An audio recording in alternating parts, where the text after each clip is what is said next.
Hi, this is Gary, and in this lecture we are going to set up the Windows 10 machine. So as we talked about it, the Windows 10 machine symbolizes standard user in the network. So as we talked about it, the Windows 10 machine symbolizes a standard user in the network. To install Windows 10, we are going to use an evaluation version that can be downloaded from the internet. So let's open it in a browser. If you come here, there is the Windows 10 Enterprise, and you can choose the ISO Enterprise, continue, fill out your data, and continue, and download the 32-bit version of Windows 10 with the language you prefer. I've already done that, so here's my ISO, and by downloads we can set up the virtual machine. So open VirtualBox, and let's create a new machine. So I will click New, and you can call it Pentest Win 10 32-bit, and it's a Microsoft Windows 10 32-bit. Next. So you at least need to give 1 GB of memory to the machine, but the more the better. So I really recommend at least 4 GB, but keep in mind that sometimes you're going to run all 3 machines at the same time, so you need to have enough memory to run these 3 machines and also something for your PC. So choose as much as you can, just too much. The rest of the configuration is the default, so create a new virtual disk. You can choose a VirtualBox disk image, dynamically allocate, and 50 gigs should be enough. So create. So here's the new machine, and first thing we need to do, I will add to, and first, if you remember, this machine has network cards in the pointing to the external word and also to the internal network. It needs to have 2 network cards, so I will have to add another one. So go to Settings, Network, and go to Adapter 2, enable it. The first one, which is the original one, we will set to bridged adapter, which means that it's going to directly connect to the network wherever the chosen network card is connected. So if you have a router at home and that's what you're using, and your normal PC is connected to that router, if you use the bridge adapter, then the virtual machine will connect to that same network exactly the same way as a normal PC would. Just make sure that the interface that is chosen here is the one that is actually connected to the internet and the rest of your network. So for instance, if you're using your wireless connection, then choose your wireless connection. I'm using my cable connection, so I use the Ethernet.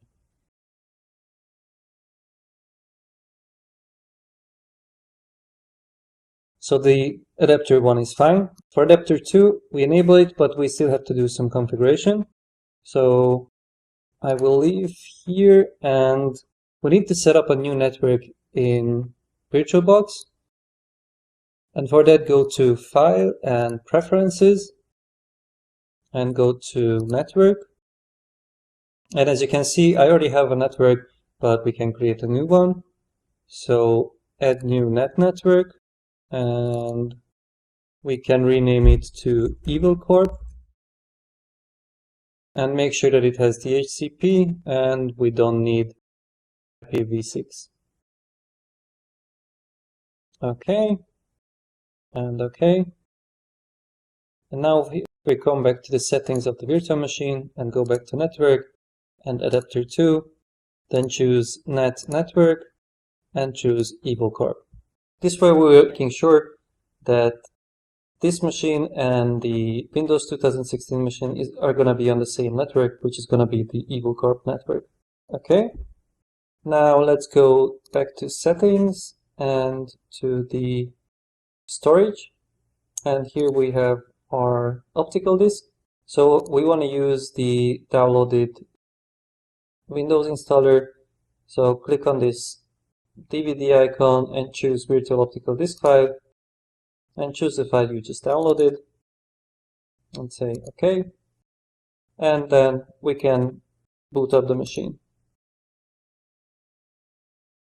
From here on, it's going to be a standard Windows installation.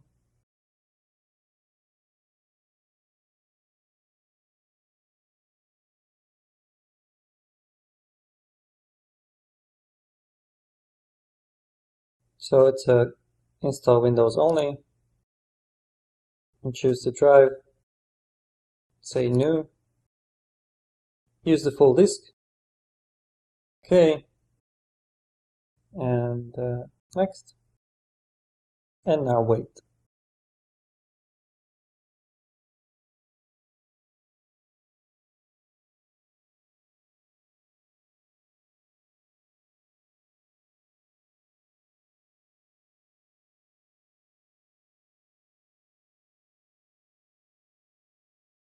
Okay, so let's make Cortana stop talking. Great. Let's dig in. All right, I go mostly with the default installation.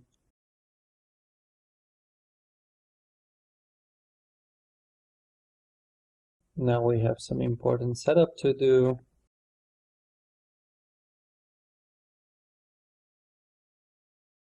So we don't want to use Microsoft account. We can click on domain join instead. At this point, we can't join our domain yet because we don't have the domain yet. So I will just start setting up the user, and at some point it's going to give us the option to not join a domain or not use a Microsoft account.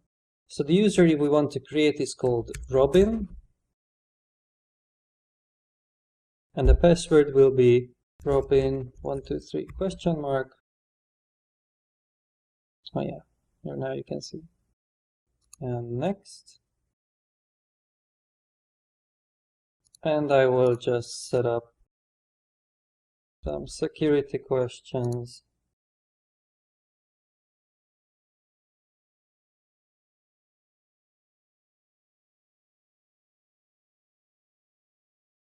No, we don't want to use Cortana. And I turn off speech recognition, find my device, inking, typing, location, diagnostic data, tailor experience, ad ID. We don't need any of these.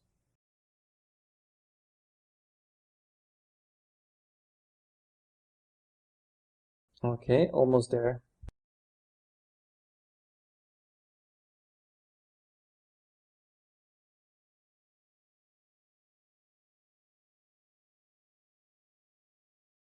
Wonderful. So it seems like the installation is finished. First off, let's start a PowerShell and check out our network. So ipconfig, and these are the two IP addresses of this machine. So note this for yourself because we are going to use these during the course. So just make sure that you note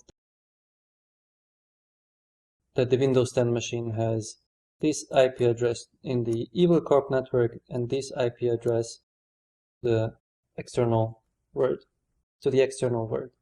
Okay, now the next thing we want to do is to install the VirtualBox Guest Edition. And if you come here to Devices and insert Guest Edition CD image, then it will be inserted as a CD image, and run vbox windows edition.exe. Yes, and then install it. What this does, it helps us with a couple of things, like automatically resizing the stream whenever you change it. It helps with copy pasting between the host and the guest, which still doesn't necessarily always work. It tries at least. All right, you can reboot now.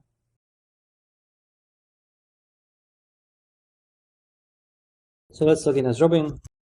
123 question mark. I can put this to full screen. Great. So it seems to work. Now there are a couple of things we need to configure.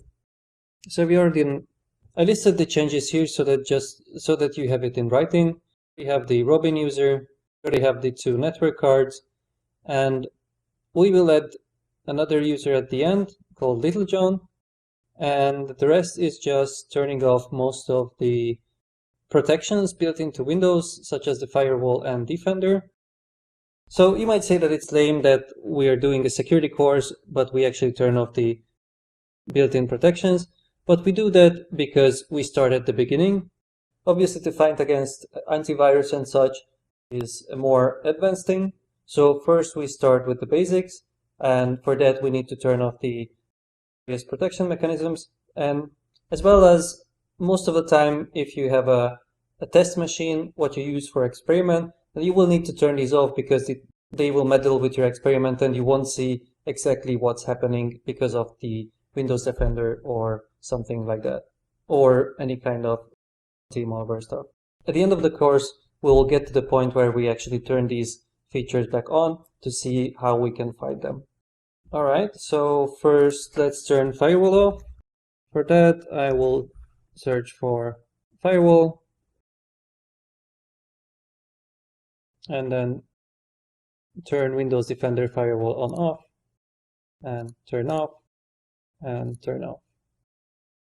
Okay, great. Now we need to open the registry, which is regedit and run. Yes. So some features of Defender you can turn off from configuration, but it keeps turning back on automatically, so that's why we do it from the registry. So first let's go to HK local machine, software, Microsoft, and Windows, current version, policies,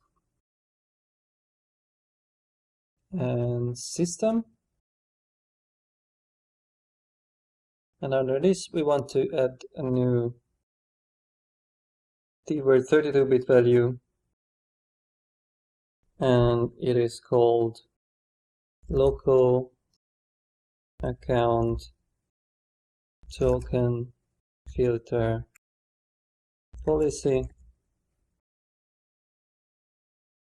and we set it to 1. This is a protection mechanism that is supposed to make sure that administrators logging on remotely won't be able to escalate their privileges to local admins. Okay, now go back to HK local machine, software, and here policies, and Microsoft, and choose Windows Defender. And under Windows Defender here, create a new keyword value, which we'll call disable anti-spyware, right? And set it to 1. Okay. And now under Windows Defender, we will create a new key and we'll call it real-time space protection. So real-time protection, and click on it. And here we are going to create 4 keyword values. First is disable behavior monitoring, disable behavior monitoring, disable behavior monitoring. The second is disable on-access protection. The third is disable real-time monitoring. Make sure that you pay attention to the capitalization, and in this case, because I screwed it up once, real time, the time is lowercase, just to make sure. And the fourth is disable scan on real time enabled. Disable scan on real time enabled. And set all these values to 1. So I will set this to 1, 1, 1, 1. So this is how it's supposed to look like. Alright, so we can close the registry. And by the way, all these changes are listed here, so you can just copy paste it from here. Now we need to add another user. So I will go to Control Panel, User Accounts,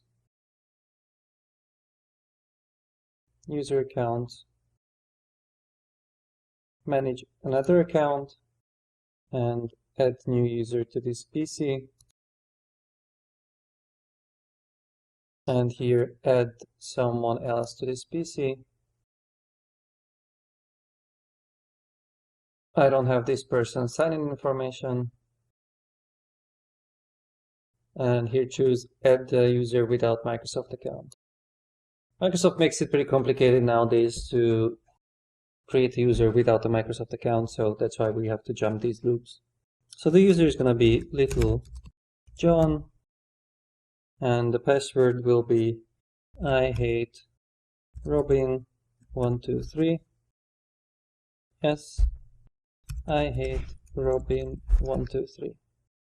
Right, security question. John.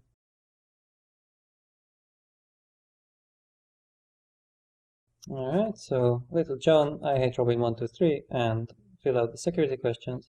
Next. And here you can see that this is a standard user, and that's fine. Close this one, close this one. We can make sure that we can log in with little John. I hate Robin 123.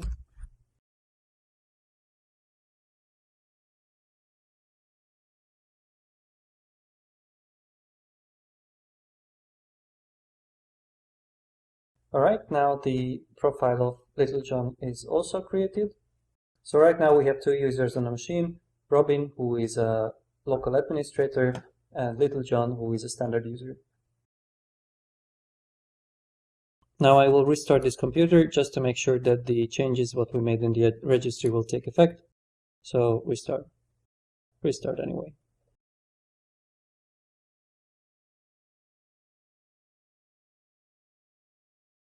And let's log in as Robin. Robin 123 question mark.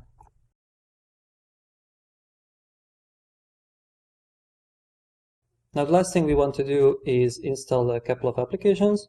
So these are the three programs we will install. Let's start with Git stack. So go back to the machine, open a browser or Internet Explorer, and I will just search for Git stack. Oh man, it hurts when I use Bing accidentally. But anyway, so at gitstack.com, this is a software which we're going to play around. If you know Git, it's a version control tool, and this is just a web interface for Git that you can run on Windows. So go to download and download Git stack, save.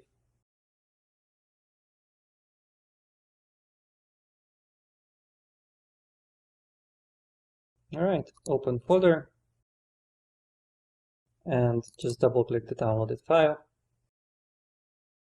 And yes, trust it, why not? I agree. Install under c/git stack, that's fine. Install.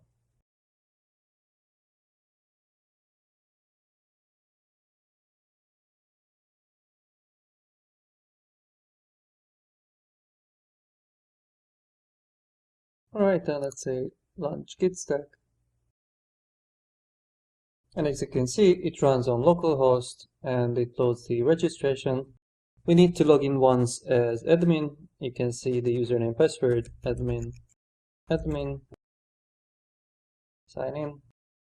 And with that, we initialize the whole application. So that's fine. That's all about git stack right now. We will play with that a lot. Now, the second tool we want to install is called Heidi SQL. It's a tool to connect to various different kind of SQL databases. It's a pretty cool tool. I actually use it a lot. So go to downloads, installer, and we can actually run it right away.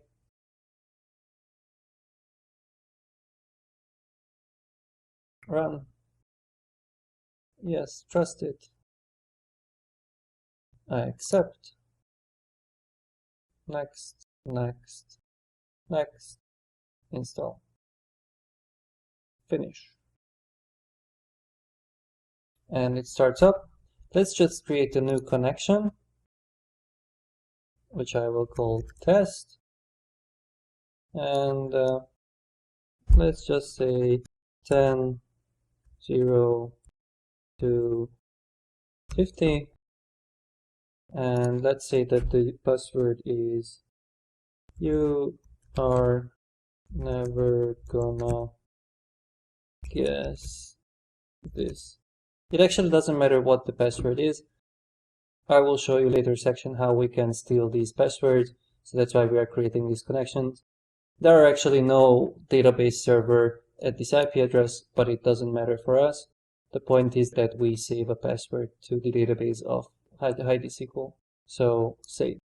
All right, like that we can close this tool as well. And there is one last tool we want to install, and it's called WinSCP. You might know this already. This is a really handy tool to use SCP and SSH to copy files between machines. So let's download WinSCP. We might want to use it if we want to copy files over from the Kali machine to here for testing. That's why it's handy to have it installed. This is again a tool that I use a lot.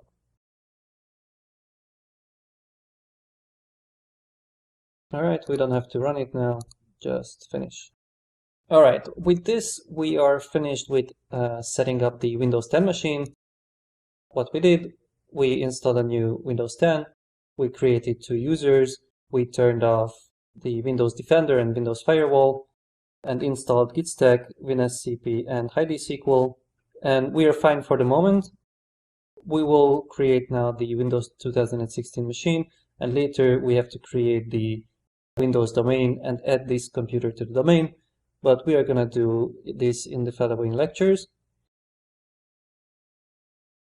Once somebody told me that snapshots are free, so I will shut down this machine and create a snapshot of it, and I recommend you to make it as well, because then you can restore to that snapshot anytime.